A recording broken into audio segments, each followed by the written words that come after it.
So in today's video, we're going to be talking everything investors. And there's really two main parts when it comes to investors into your property business. The first thing we're going to discuss is the importance of investors in your property business. And then the second thing is how do you actually attract these investors into your business.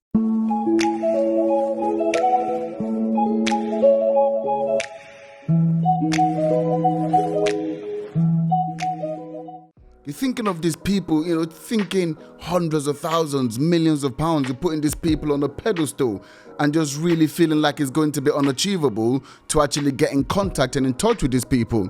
So let's just really dig into that and understand, especially from a property business standpoint, what is an investor? Like, especially right now in this current economic climate, an investor is anybody who's sitting there with cash in the bank right now. Because here's the thing, if you're sat with cash in your bank right now, you are a little bit worried. If you're not, then you should be, because the reality is inflation is at an all-time high. So let's just give you an example. Let's use £10,000. It's a nice round figure. If you've got £10,000 in the bank right now, next year you've lost £1,000. That's at 10% inflation. And we know inflation right now is more than 10%. But let's just use 10%, another nice round number. You've lost £1,000 in real term. Like, the value of that money sat in the bank has diminished by £1,000. This is scary for a lot of people. Now, multiply that by 10, say you've got £100,000. You've just lost £10,000. So who has £10,000? Anyone could have access to £10,000, right? Well, maybe not anyone, but a lot more people have access to £10,000 than people that got access to 100,000, £1 million. So now when you start thinking about that, you say, okay, well, what can I offer that person? As a property investor or someone invested in property, someone doing service accommodation, you're getting a much higher return on that money. So you not say to that investor, that person, hey, give me that £10,000 instead, and instead of losing £1,000 next year, I'm actually going to increase your pot by an extra £1,000. So you're going to make 10% instead of losing 10%. All of a sudden, this is music to that person's ear. I'll tell you why it's music to their ear, because in real term, you've actually made them 20%. Because you've saved them 10%, plus you've made another 10%. So really, in real term, you've saved them £2,000, or you've added £2,000 to the pot. This is the excitement. And once again, when you narrow it down to who can have access to £10,000, now we can be talking about family and friends. We can be talking about colleagues. You can be talking about people that you're going to meet in different places. All of a sudden, your vision or your view of who an investor is will start to expand, and you can now start bringing all this money into your business so you can really start to scale up quickly. And that leads us on to the very first point. What is the importance? Why do we need investors in our property business? Here's the thing. There's a lot of people out there saying you don't need money to get into property. Absolute nonsense. It is absolute nonsense. Now, you don't need your own money. You can use other people's money for sure, but to delude people and say you don't need money to get into property is false. Property is a business. If you want to do things correctly, it's a business. And most businesses need money to start, especially when you're dealing with assets that are worth hundreds of thousands of pounds. Now, of course, there are many different strategies, especially the one that I focus on, service accommodation, where you don't need hundreds of thousands of pounds. You just need a few £1,000s to actually get involved. But what if you haven't got a few £1,000s? This is where you go to investors, you use their money, you get the money working for them, give them a better return than what they can actually get in the banks right now, because the little they get in the bank right now, which is 0. nothing, right, it's actually been eroded away by inflation anyway. So they're literally losing money sitting in the bank. You get that money and you get it working for them. But it is critical to have investor funds coming into your business, because that's when you can scale really quickly. And even if you've got funds in your bank right now, it's still important to use investor funds, because now instead of just doing one deal at a time, you can be doing 2, 3, 4, 5 deals at a time. That's how you scale quickly and then get to your goal quickly. Okay. So now that we figured out the importance of investors into our business, how do we actually attract these people? Now, I know some of you, the things I'm about to share with you are not revolutionary. But here's the thing. Success leaves clues. And it's not about revolutionary information. It's about information that you have actually put into action. Because without action, nothing happens. And oftentimes people just go, yes, I know that, yes, I know that, yes, I know that. But if you haven't actually implemented it, if you haven't actually done it, then no, you do not know that. So what I'm about to go into, pay attention, and for this time, listen to it properly, and then make a decision that you are going to implement it. Because if you do, I can absolutely promise you it is going to change your business. I've been able to help my investors and myself invest over £10 million of their hard-earned money. So I know what I'm talking about, and what I'm about to share with you is exactly the way that I've been able to achieve that. So the very first step, networking, right? Networking, this has become like a buzzword or like a buzz phrase in any business, really, especially in the property space. But look, networking is the lifeblood of any business. If you're not networking and connecting with people, things will definitely become a lot more difficult in your business, especially if you're looking for investors. Like, you got to get out there. How do you actually find these people? And what a lot of people tend to get wrong with networking is, you wake up one day and you're feeling inspired and you've got a network, so you jump onto Google and say, nearest networking event near me, and then you just go there. As a result of that, a lot of anxiety actually comes over you when you get there. Why? Because you don't actually know who you're going to meet there. You're not prepared for that meeting. You're just going through the motions because it's something that you should be doing.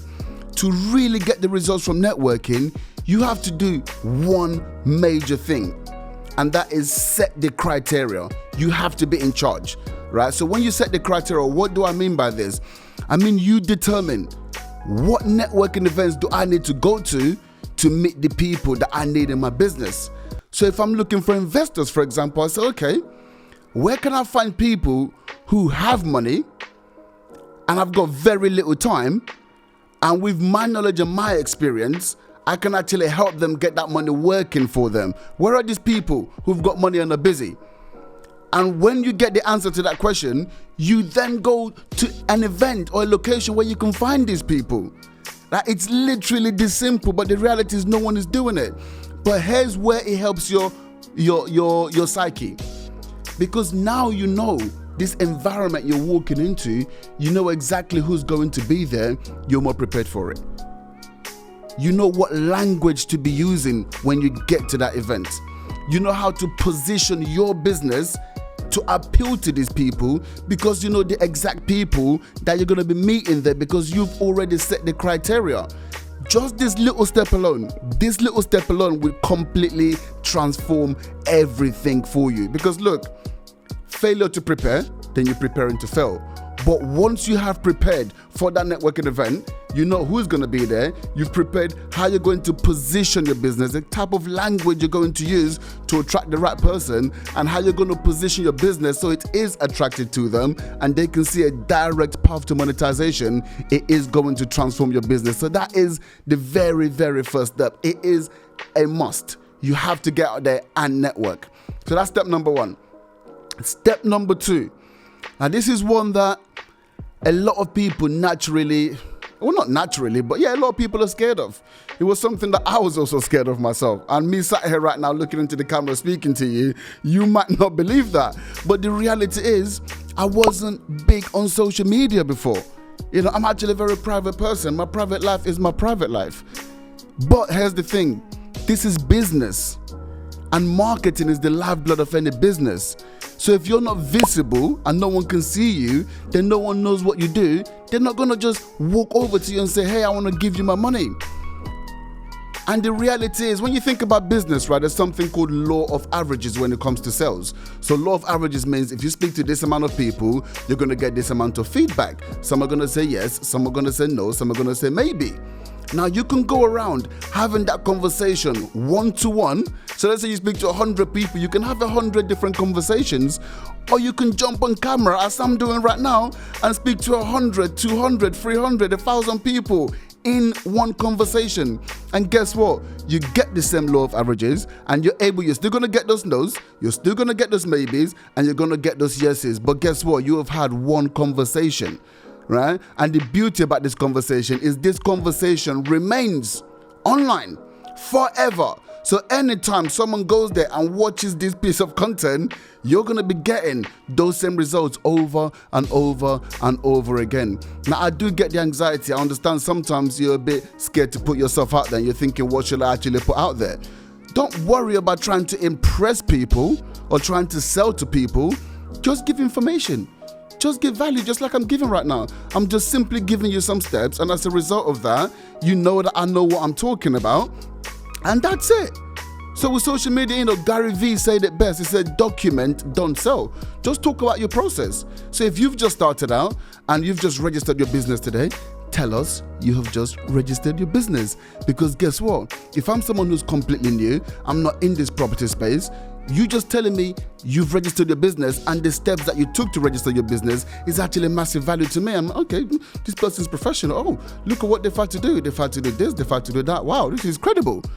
And then you start telling me about, you went to speak to an agent today and here was the conversation. They shut the door in front of you. They told you they didn't want to work with you. All of this, although you're thinking it's nothing, is building a huge amount of credibility because it's showing someone that you've been through adversity and you're still sticking through. And that's what an investor wants to see. They want to see that when they give you their funds, that you're going to be able to go through tough times, that you're going to do whatever it takes to make sure they actually get their money back. So even though you might not feel it's a lot, just documenting that process over time, people are going to get to know you, they're going to get to like you, and then they're going to get to trust you. And once all those three things are in place, I'm telling you right now, you never have to worry about money again. But social media is an absolute must. It actually just shortens your time span to get in front of people and to build that trust and that credibility with investors. If you're not doing it, then now is definitely the time to start. And then point number 3, announce. And when I say announce, I mean just have a big microphone and just speak to absolutely everybody. Family, friends, colleagues. Now, I know the colleagues one might be a little bit complex because if you're working for, a business that doesn't really want you, like most other corporate entities don't really want you to go out there and, start doing your own thing, that's perfectly fine. Maybe you keep business away and you keep your work colleagues away. But family and friends is one that a lot of people tend to shy away from. But this is low-hanging fruit. These are your warmest leads. These are people who already know you, like you, hopefully trust you, right? So it's a lot easier for them to part with their money to you. But if you don't, first of all, tell them what you do, they don't know what you do. And second of all, you don't ask, then you're probably not going to get. And you've just got to tell people, now look, no one, family members, if you're doing this multi-level marketing or this, network marketing and, every time someone is trying to sell you this new Herbalife and all this stuff, I get it, I do get it. But you don't need to be like that. The best way to get across to family and friends is to just tell stories. Once again, document, don't sell. Tell them about an experience you had. Tell them about a result that you just got for a client. Tell them about how your client felt. Tell them about a situation that someone just gone through and you were able to help them come out the other side, and the type of returns they got and how happy they were and how they've been actually willing to come back and give you some more investments. And if you haven't got to that stage yet, just tell them about the whole setting up process and about, what your business plan is and the goals and how you're going to scale to actually achieve the goals that you want to. Because people just need to see that you got a path, you got a clear path, and that you're focused, you're aiming for something, and all of a sudden they want to become a part of that. Ultimately, no one wants to miss out. But also, there has never been a better time than right now to attract investors because their money is burning. People literally right now are looking for places to put their funds into. They just need to know that you're the right person. They just need to know you, first of all, that you exist. They need to like you, and then they need to trust you. And once you get these 3 things in place, then the game is going to completely change for you. So let's just recap on the 3 things. The first one is networking, absolute must. Second one is social media. And then the third one is announce to absolutely everybody. And once you bring these 3 key components together, your business is about to explode. So that's it for this video. I hope that was a lot of value to you. If you've liked that video, then click on the like button, subscribe, and then hit the bell button for notification for when we release more content like this. And I will see you all on the next video.